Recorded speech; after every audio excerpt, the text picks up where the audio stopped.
leva milhares de pessoas do Maranhão a se deslocarem de suas comunidades, de seus territórios, para participarem desta Romaria da Terra.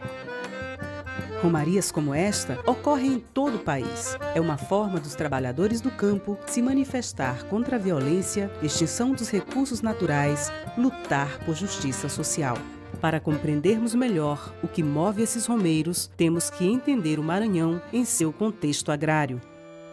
Nesse contexto, o processo histórico de grilagem pelo latifúndio foi acrescido a partir dos anos 80, dos enfrentamentos com empresas de mineração, do agronegócio, de produção de gás natural, de instalação de complexos portuários que passaram a se beneficiar de recursos públicos e a expulsar milhares de pessoas para beneficiar grandes grupos econômicos e seus empresários.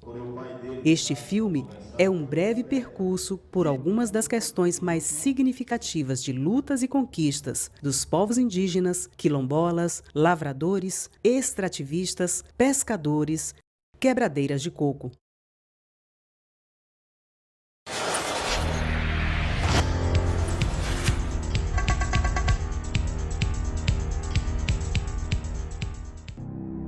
As comunidades Guarimanduba, Parnauaçu, Andirobal e Cajueiro encontram-se ameaçadas pela construção de um porto privado. Já há muito tempo a gente vem sofrendo ameaças de ser expulso das nossas comunidades, né? E do nosso território de pesca, né? E isso tem impactado muito as pessoas dessa região aqui. Então, tanto da comunidade mesmo, quanto das comunidades do entorno. Quanto das comunidades que estão no entorno da proposta do Toamirim, das comunidades da Resex de Toamirim. Porque a comunidade de Cajueiro, embora ela não é só de pescador, nem todo mundo é pescador, mas todo mundo pesca, né? E isso, tem muitas também outras pessoas da Ilha de São Luís que vêm pescar aqui na comunidade de Cajueiro. Então, ela vai causar percas imensas para a Ilha de São Luís. Além da perca de produção, de pescado e de perca ambiental, a perca da produção de agricultura, e esse impacto também, que é muito agressivo da empresa, vir querer expulsar de uma forma muito cruel.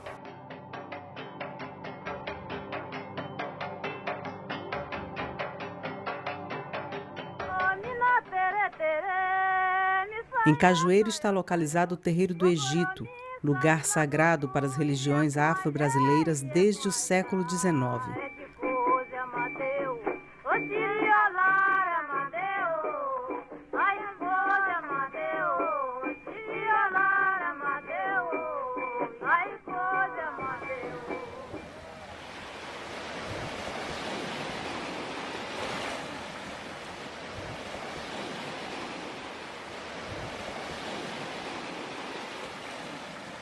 Que eu fico assim me perguntando para onde eu vou quando eu sair daqui, para onde eu vou levar a minha mãe, que tem 82 anos e optou em viver aqui. Eu não sei explicar o significado dessa perca, eu só sei o sentir, eu sinto, eu não sei.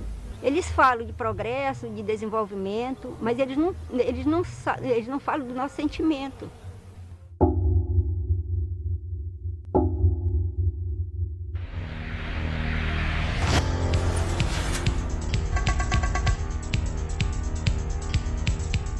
Na comunidade quilombola de Charco, ocorreu um conflito de grande repercussão que resultou na morte do líder quilombola Flaviano Pinto, assassinado no dia 30 de outubro de 2010 com 8 tiros. Flaviano tinha 45 anos e era pai de 5 filhos.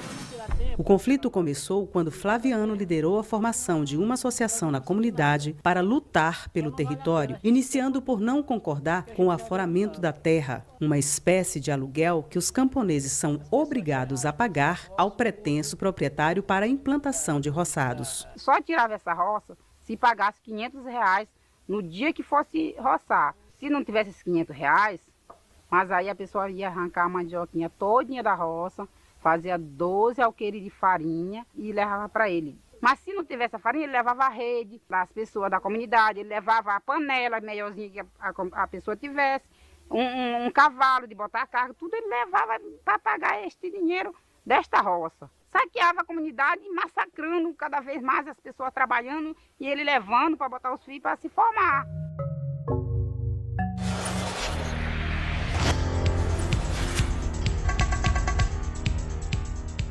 No município de Palmeirândia, a comunidade quilombola de Cruzeiro retomou seu território em agosto de 2015. O território era disputado com o grileiro Manuel de Jesus Gomes, o Gentil, acusado de ser mandante do assassinato de Flaviano da comunidade Charco. Então, em 2009, a gente resolveu fazer essa ocupação, porque se nós não fazemos essa ocupação, nem eu e nem outras pessoas iam ter a possibilidade de trabalhar aqui.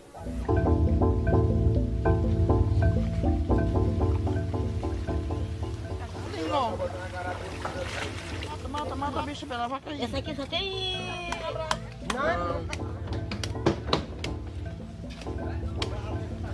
O reflexo da reconquista do território é visível na produção agrícola das famílias.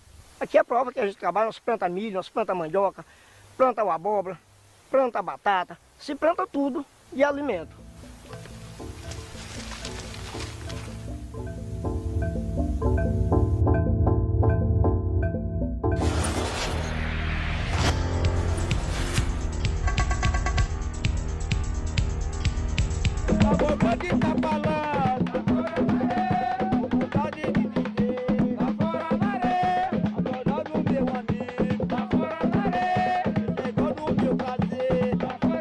Em Mirinzal, as comunidades Maiabi e Rio do Curral decidiram fazer um acampamento como forma de luta para a retomada do seu território.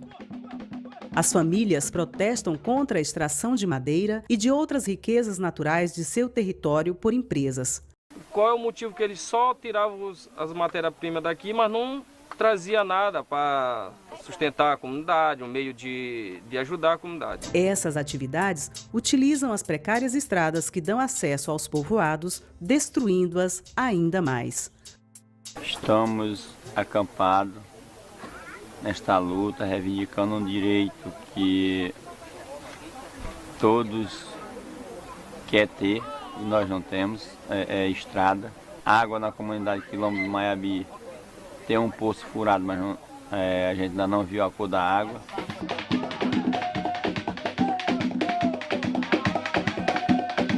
O tambor de crioula é uma forte expressão da identidade quilombola.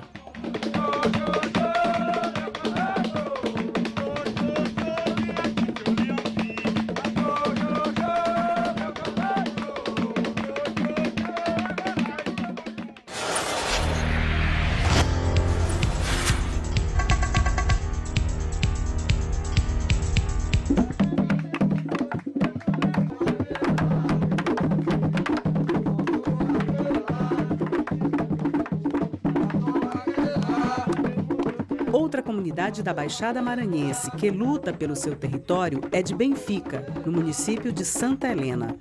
A casa de fazenda do pretenso dono foi ocupada pelos quilombolas. Se unimos e viemos para cá para que a gente pedisse para que ele não continuasse com o serviço, porque a terra já estava em um projeto de pedido de desapropriação. Mas mesmo aí ele não respeitou, continuou jogando a madeira, que era para cercar tudo. Então a gente resolvemos acampar aqui. Tivemos audiência em Santa Helena. A gente lá, o parecer foi favorável a gente, mas a gente continua aqui sendo ameaçado.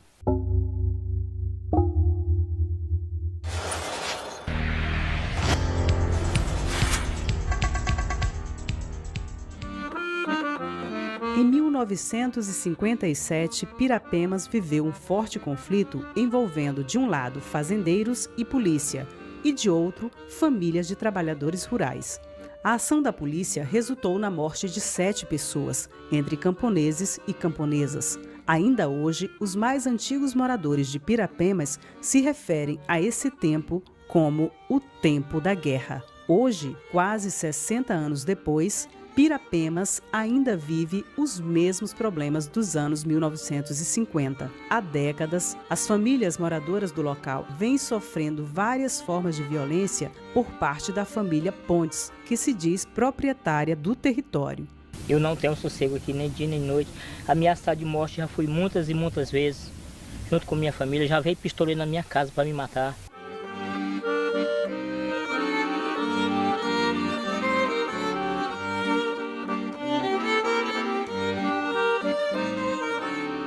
Eles chamam aqui as casas dos pobres, que nem eu, é palhoça e ninho de rato.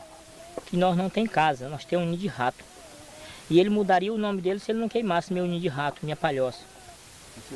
Porque somos antigos, né?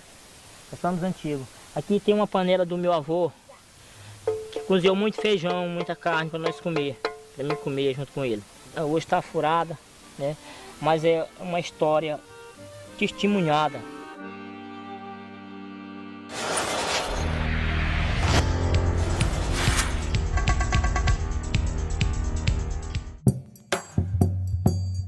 Em Presidente Juscelino, uma empresa mineradora licenciada para extrair areia no leito do rio Munim expandiu a área de extração, avançando sobre as margens desse rio.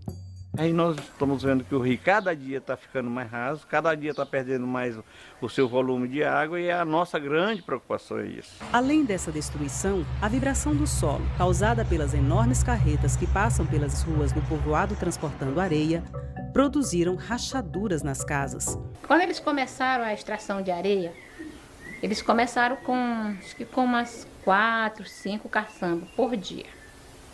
Depois foi aumentando. Nós chegou a um ponto de subir 30 caçambas, uma atrás da outra aqui. Tinha dia delas começarem a subir 4 horas da manhã.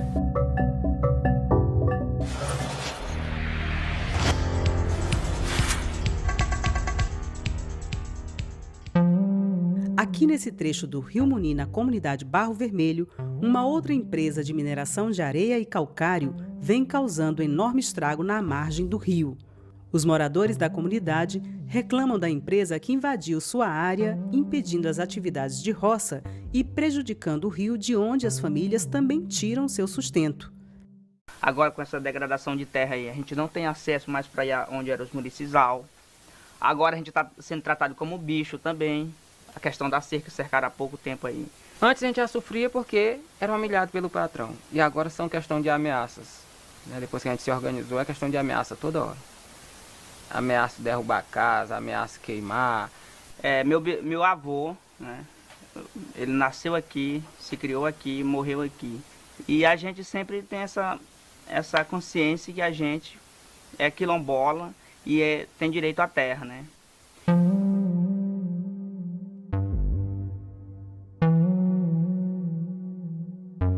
A natureza está sofrendo com a situação.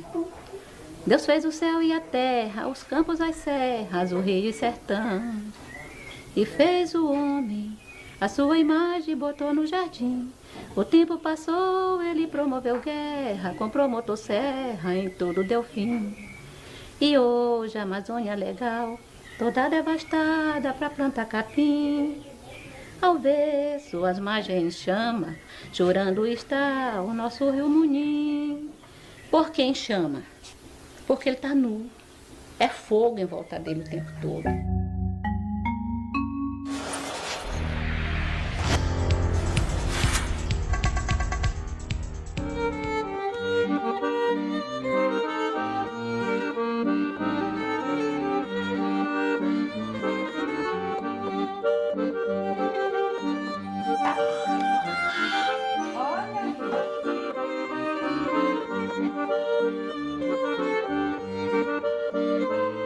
Buriti é um dos municípios da região do Baixo Parnaíba que, assim como outros, foi tomado pelo agronegócio com imensas plantações de soja e eucalipto.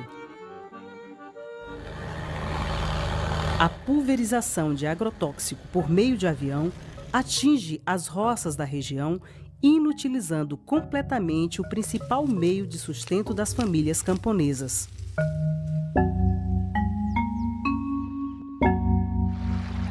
Aqui nós estamos na beira do Rio Preto, um rio aqui no município de Buriti, né? E ao longo dos anos, depois dos plantios de soja, eucalipto chegou aqui na nossa região, cada ano ele está morrendo, ele está diminuindo, né? Nós estamos vendo aqui, ó, a situação que está, esses outros anos atrás, aqui ninguém passava de moto, né? Passava por cima de uma ponte. Hoje está aqui, não dá 4 dedos de água de altura que está passando aqui. Então, a tendência do nosso rio aqui é morrer, né?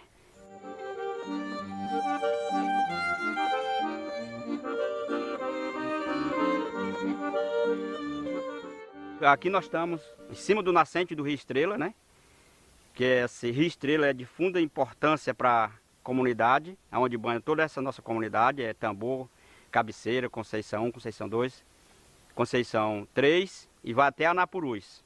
Plantaram aqui a soja em cima do nascente do Rio Estrela, onde nós tínhamos uma riqueza, a riqueza natural aqui, a caça, o peixe aqui nesse rio era uma riqueza muito grande que sustentava as famílias, né? E hoje não tem mais nada, tá tudo seco.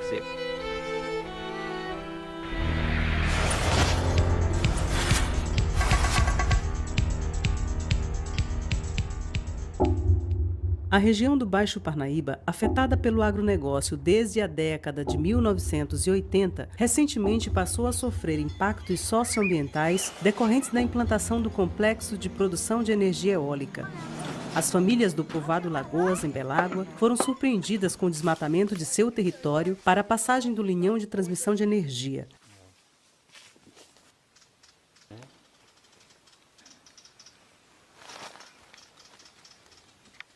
60 metros de largura. Agora o comprido vai até onde se acabar.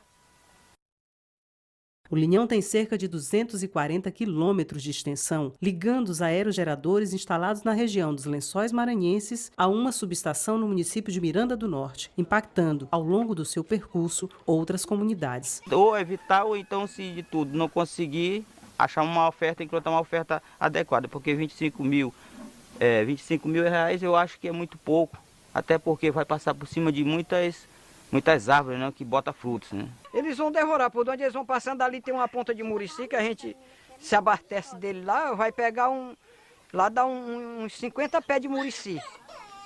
Pé de bacuri vai dar mais de 5 mil pés de bacuri, porque tem muito pé de bacuri, tanto faz ser botador como pequeno, novo.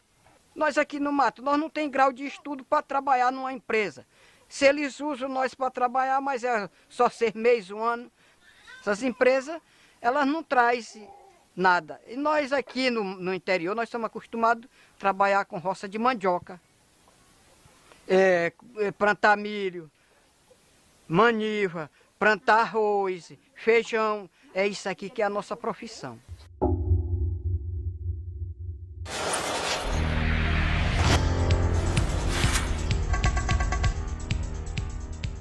No Parque Nacional dos Lençóis Maranhenses vivem mais de 5 mil pessoas de comunidades tradicionais há mais de 200 anos.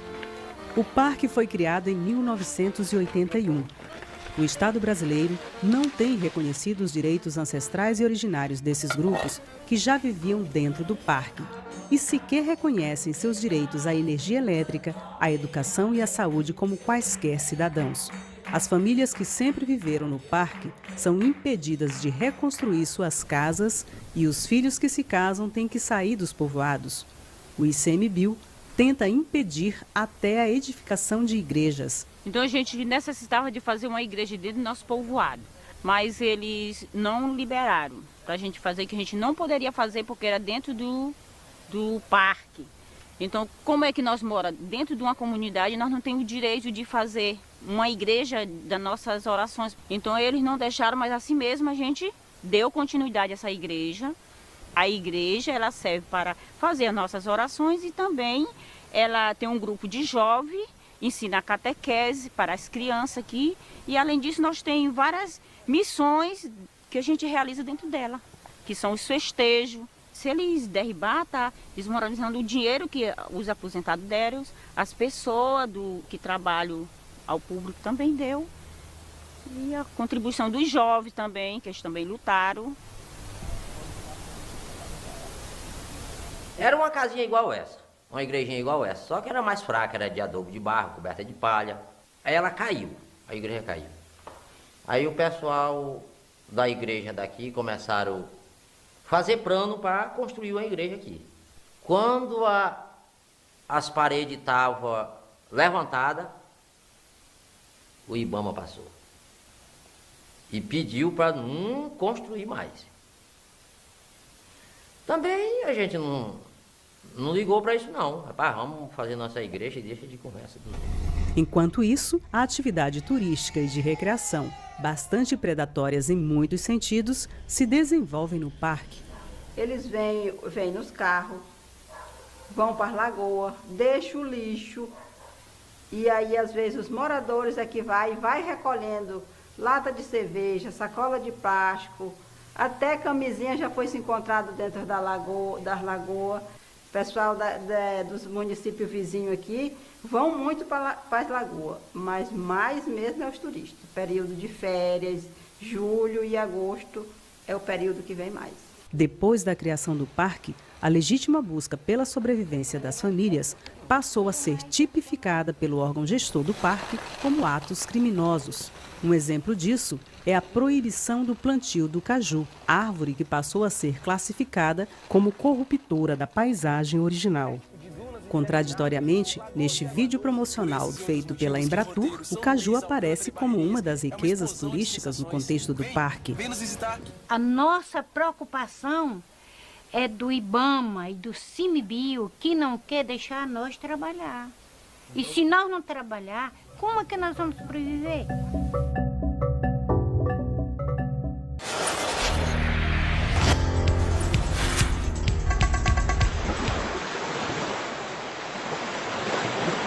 Tutóia fica situada à beira do Atlântico, onde nós temos uma imensa área pesqueira, com bastante produção de camarão, peixe e caranguejo. Só que esta área ela está sendo, de forma desorganizada, atacada com pescadores vindo de fora. São barcos vindo de diversas áreas do país, como Ceará, Belém, Santos, Aracaju. O peixe já começa a diminuir. Tem muitos barcos que vêm de outras cidades, como a do Luiz Correia, do Ceará, vem para nossa área. Aí eles arrastam aquela rede pequena dentro do rio, aí não fica, espanta os peixes pequenos. E os grandes também, que os grandes eles levam o camarão e não fica nada para a gente pegar. E além de eles fazerem isso, eles cortam a rede dos pescadores com aquele cor do motor que tem dos barcos. Corta a rede dos pescadores e aqueles peixes pequenos que eles pegam, eles jogam fora, ali não vai aproveitado nada. A gente vai pescar, não tem mais o peixe como tinha naquela época. Nos últimos anos, uma empresa de extração de calcário marinho passou a operar no litoral de Tutóia. As jazidas de calcário são locais onde os peixes encontram alimento e a extração afeta a pesca artesanal. Nós pescamos até 18 braças. De profundidade, em distância fica bastante distante. Já eles estão a 25. E a gente está batendo de frente com eles porque a gente sabe que há um impacto ambiental. Porque esse produto que eles extraem, a gente tem como produto de alimentação dos peixes. E quando se mexe nesse produto, esse peixe tende a se afastar daquele local. Esse peixe que se alimenta desse cascalho, ele acaba circulando na distância onde a gente pode pescar eles. Eles se afastando desta comidinha, com certeza ele vai se afastar da área onde a gente pesca.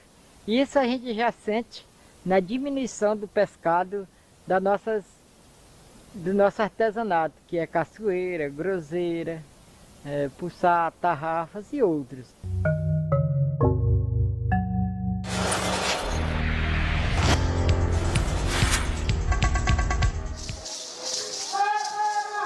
O povo indígena Crenier foi expulso de seu território na década de 1950. Eles são originariamente da região onde hoje fica o município de Vitorino Freire. O território do povo Crenier se estendia no entorno da Pedra do Salgado, para eles um lugar sagrado. Quando assim, minha bisavó me contava que lá neste lugar, nessa pedra, era lá onde o índio, todos os índios se juntavam, que nesse tempo era muita gente, aí fazia a brincadeira deles.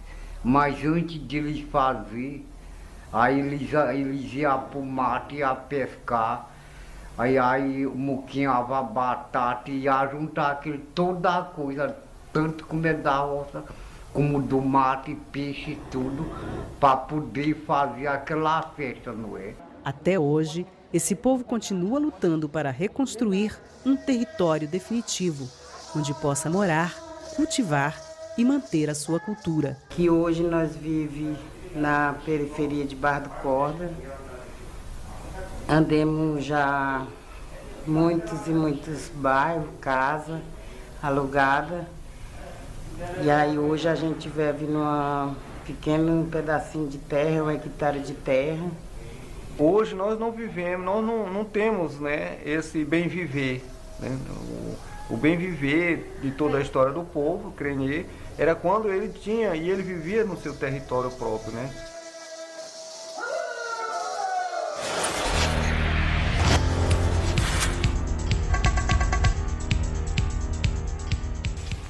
O povo indígena Gamela ocupa um território entre os municípios de Viana, Matinha e Penalva. São aproximadamente 400 famílias.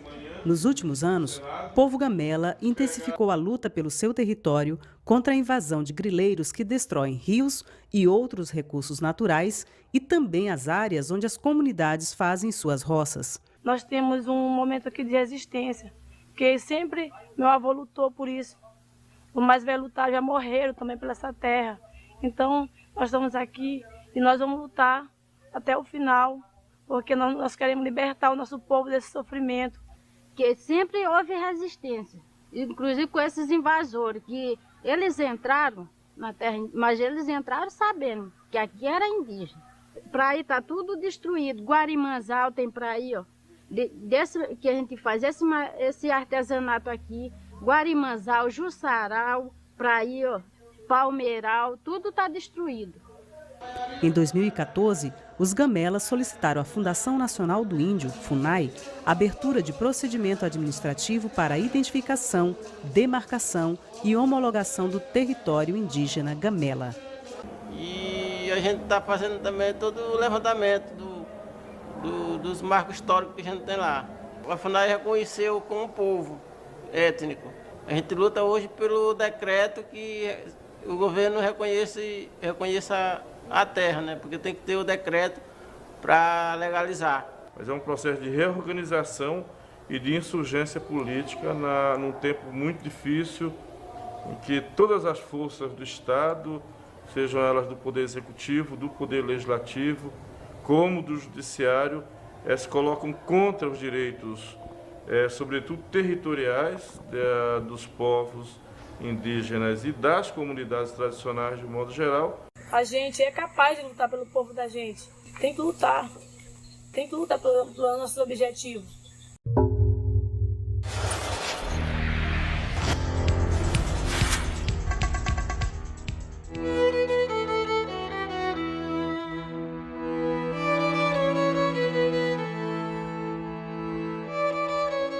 As famílias de demanda em Santo Antônio dos Lopes vêm lutando há mais de 3 anos para serem indenizadas pelos graves prejuízos causados pelo complexo termoelétrico Parnaíba.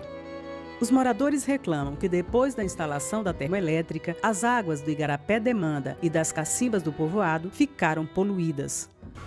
Essa água aqui é da cacimba que nós temos ali, essa daqui, essa barrenta aqui.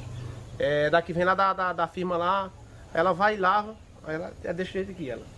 Essa aqui é pra lavar vazia e pra gente tomar banho, essas coisas. Pra isso daí que ela... Essa água aí, quando ela tá barrenta desse jeito aí, até a roupa quando a gente vai lavar, a roupa quando enxuga, a roupa fica com aquela mancha. Que nós não tínhamos essa água daquela cor ali. Ali era água cristal, de você passar, a gente tá olhando, as piabinhas andando para riba e para baixo, uma pedra de uma cor, outra pedra do outra ali.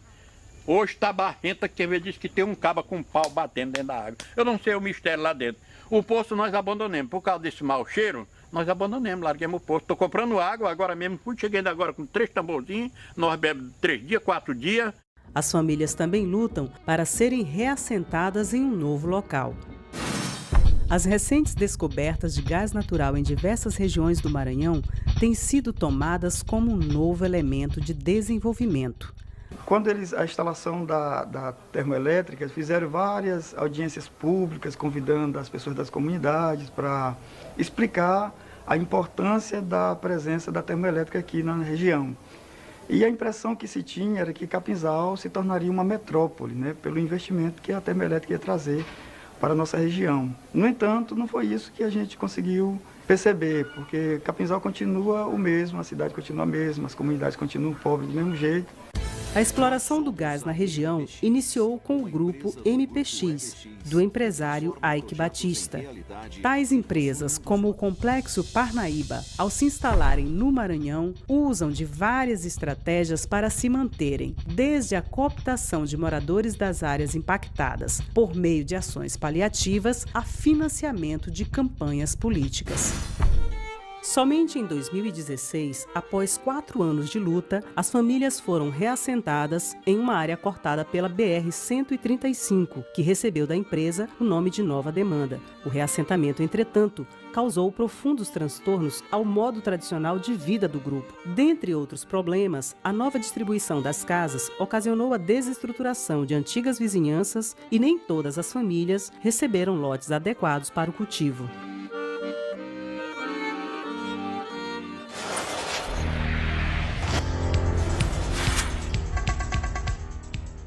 O Rio Mearim, no município de Pedreiras, também é impactado pela atividade de exploração do gás. Agora, a grande luta que nós estamos enfrentando para proteger o bem precioso que é a água do Rio Mearim.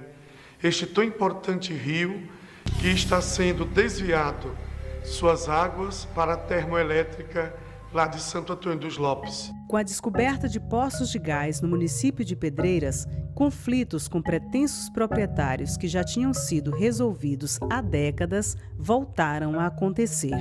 Tem um movimento mesmo desse gás. Eles, em muitos lugares, eles marcaram. Quando foi agora? Em 2013, apareceu esse povo dizendo que as terras dele, que eles querem, é por causa desse movimento do gás mesmo.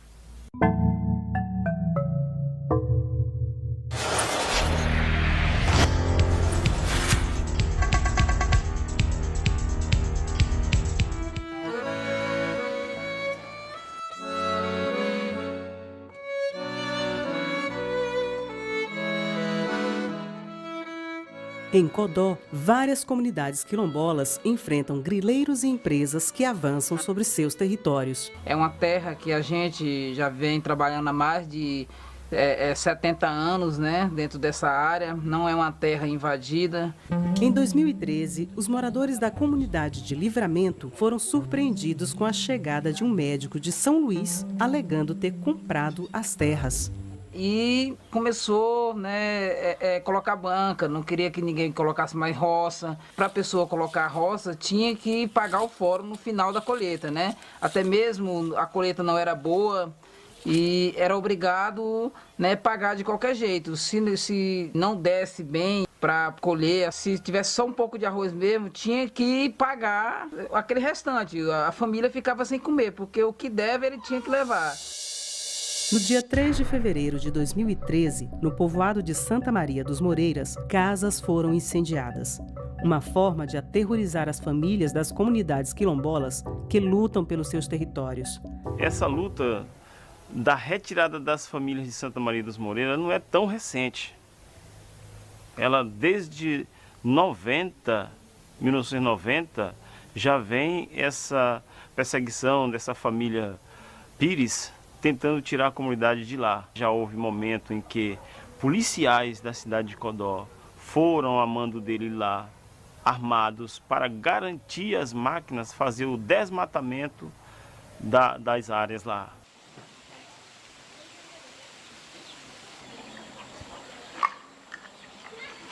E as famílias que mais se rebelavam contra essa nova forma de viver social, que era mais na submissão, mais no patronato, essas famílias que mais se rebelaram foi essas que foram expulsas daqui, que formaram a comunidade Bom Jesus logo aqui seguinte. A região onde estão situadas essas comunidades é uma das mais férteis do Maranhão. A terra nas mãos dos trabalhadores produz bastante alimentos e de excelente qualidade, garantindo comida na mesa e movimentando a economia local.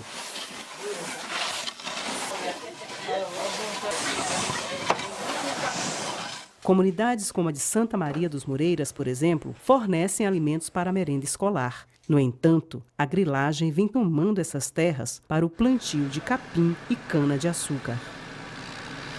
terra para nós é nossas vidas. É uma coisa que não dá nem para explicar, né, o motivo que essa terra é para nossas vidas. Outro caso que se destaca na região do município de Codó é a luta dos quilombolas das comunidades Três Irmãos, Queimadas e Montabarro contra a empresa Costa Pinto, que há cerca de 30 anos oprime essas comunidades. Já vinha sofrendo, mas no dia 26 de novembro de 2009 nós tivemos uma grande repressão, recebemos um mandato de despejo e isso foi um grande sofrimento. Antônio, essa Costa Pinto já fez muito judiação com as nossas comunidades lá. Comigo mesmo já fui ameaçado muito de morte, né?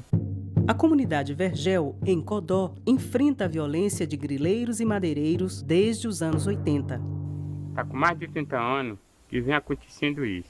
E a maior raiva que eles têm de mim, diz que é de me matar. Já foi 4 primos meus. Mas morreu 4.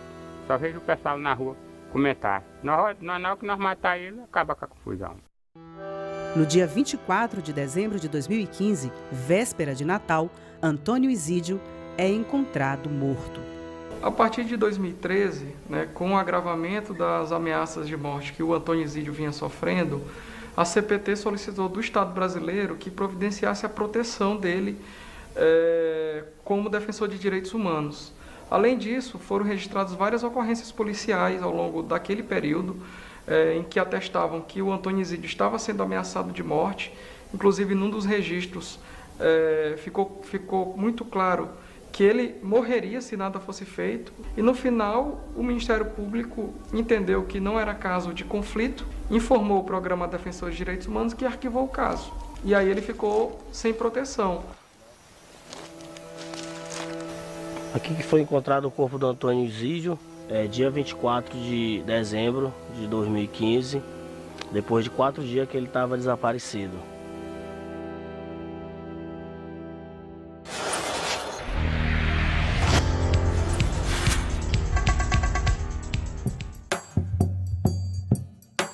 Em Dom Pedro, as mulheres quebradeiras de coco lutam pelo babaçu livre e contra a derrubada das palmeiras.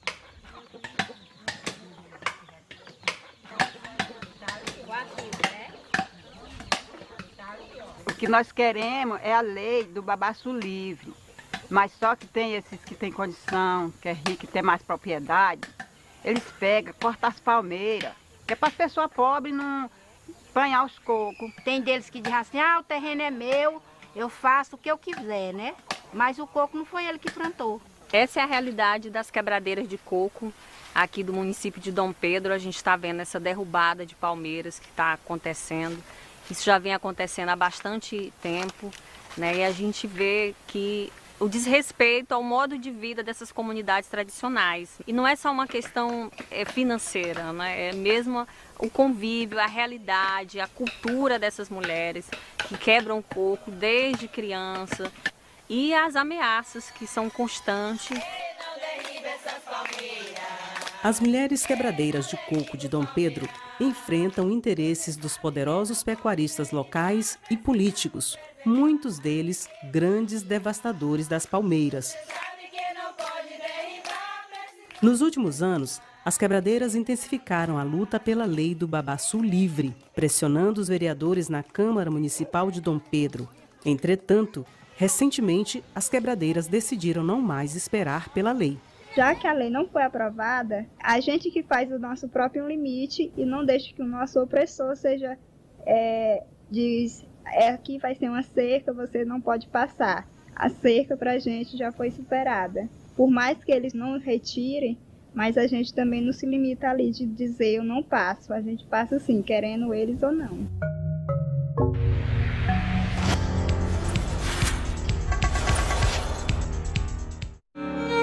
Em Balsas, assim como em outros municípios da região, praticamente não existe mais a mata nativa.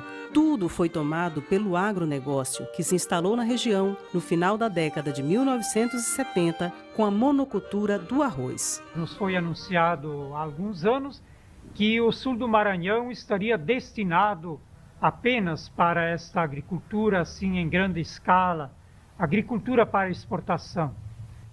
Deveria, de fato, haver um apoio maior para também a agricultura familiar e mesmo uma reforma agrária aqui na região. Hoje nós fomos surpreendidos agora com a questão da criação do grande projeto, dessa grande fronteira agrícola que envolve os estados do Maranhão, do Piauí, do Tocantins e da Bahia. Antes chamado de Mapitoba, agora chamado de Matopiba. E agora, por volta da festa da Agrobalsas, que é um grande evento que acontece, a ministra do Meio Ambiente esteve aqui em Balsas para o lançamento do Matopiba.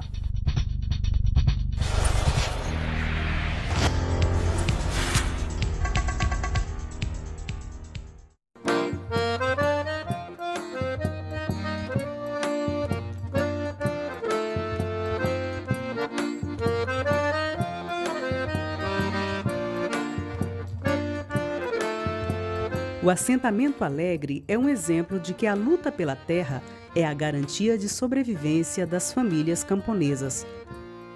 Antes de conquistarem a terra, as famílias passaram meses acampadas na estrada e debaixo de uma ponte.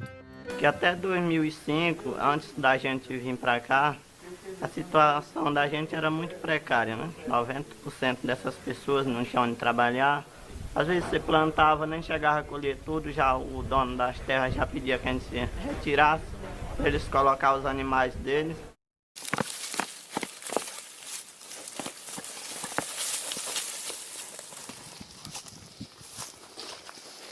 Depois que a gente mudou para cá, a nossa vida mudou totalmente.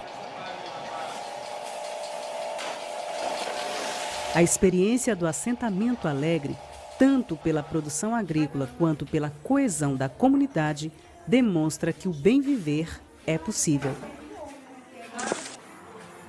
Quando surgiu a oportunidade da gente participar deste grupo, deste assentamento, a gente não pensou muitas vezes, né? A gente decidiu arregaçar as mangas e participar junto em busca de um pedaço de terra para a gente viver melhor. Porque a gente pensava no futuro melhor para a gente, no futuro melhor para nossos filhos. E o bem viver para mim é a união aqui dentro, né?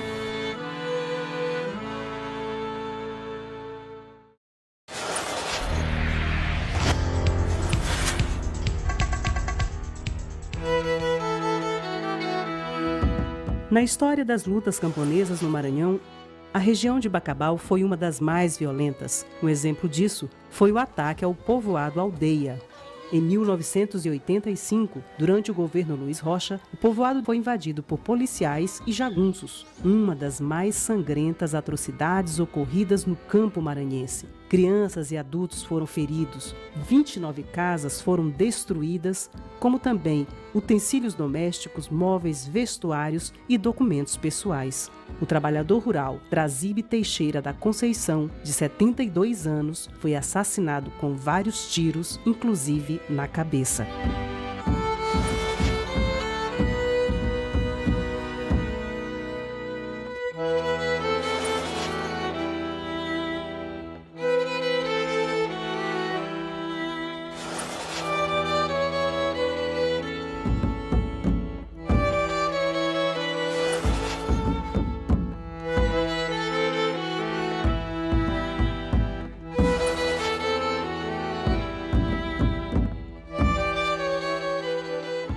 A luta pela terra na Diocese de Bacabal, ela tem uma característica diferenciada de outras regiões.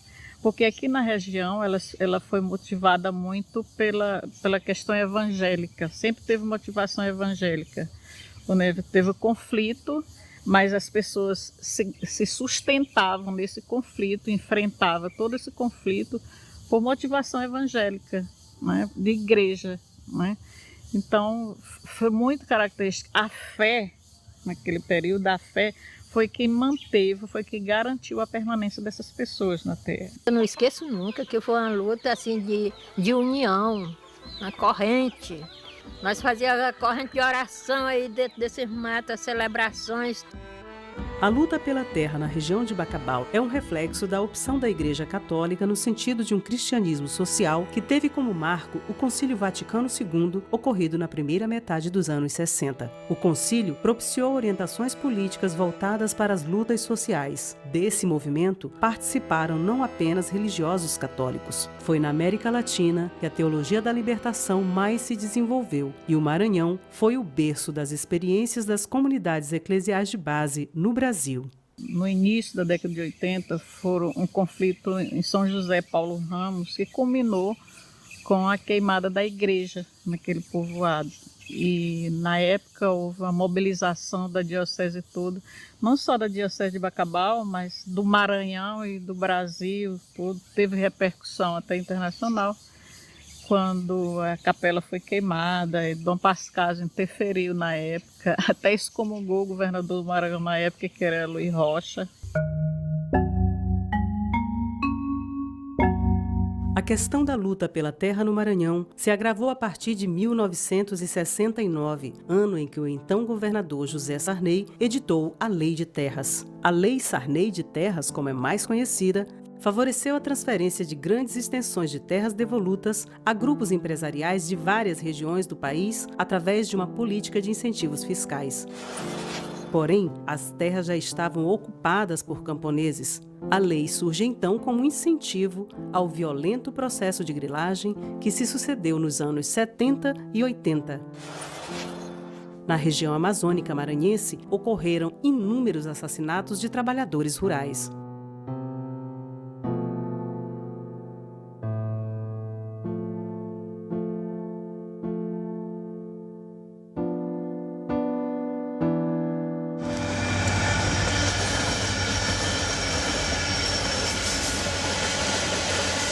A região amazônica maranhense também foi impactada com a implantação do programa Grande Carajás a partir da década de 1980.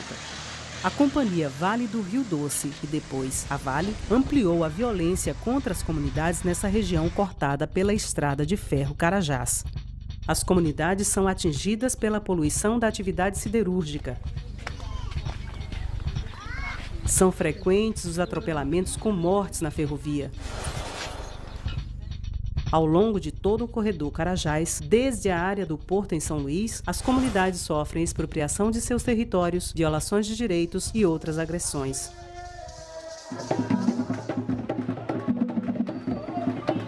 São muitas as formas de resistência das comunidades. Participam ativamente de audiências públicas, organizam seminários, ocupações e atos públicos.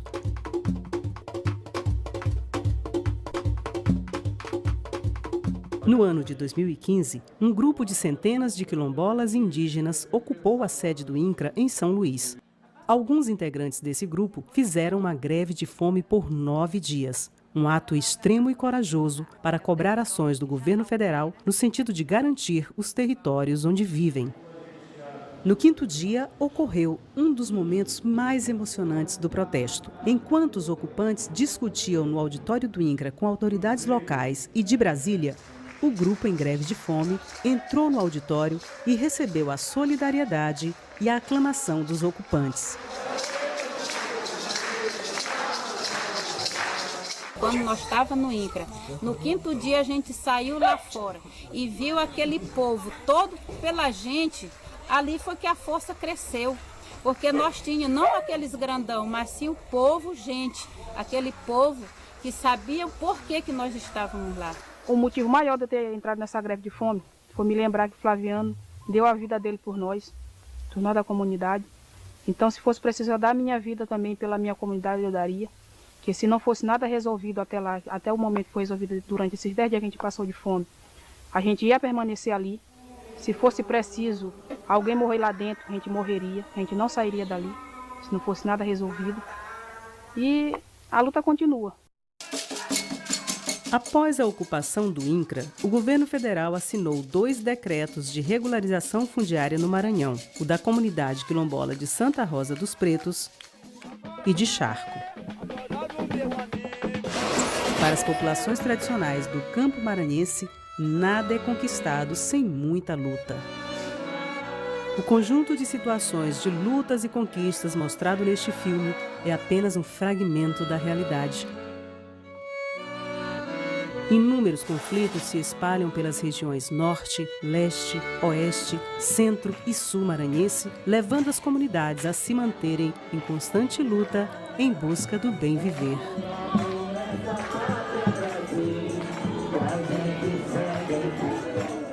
É a luta pelo bem viver que move estes romeiros nesta 12ª Romaria da Terra e das Águas do Maranhão, que desta vez trouxe o tema Território Livre para o Bem Viver dos Povos. E com o lema Tire as sandálias, o lugar onde estás é chão sagrado. Território livre para o bem viver dos povos. As Romarias da Terra são momentos de demonstração de que as diferentes lutas no campo maranhense estão articuladas. Apesar dos reveses, apesar das vidas tombadas, a coesão entre os povos que lutam em busca do bem viver já é, por si só, uma grande conquista.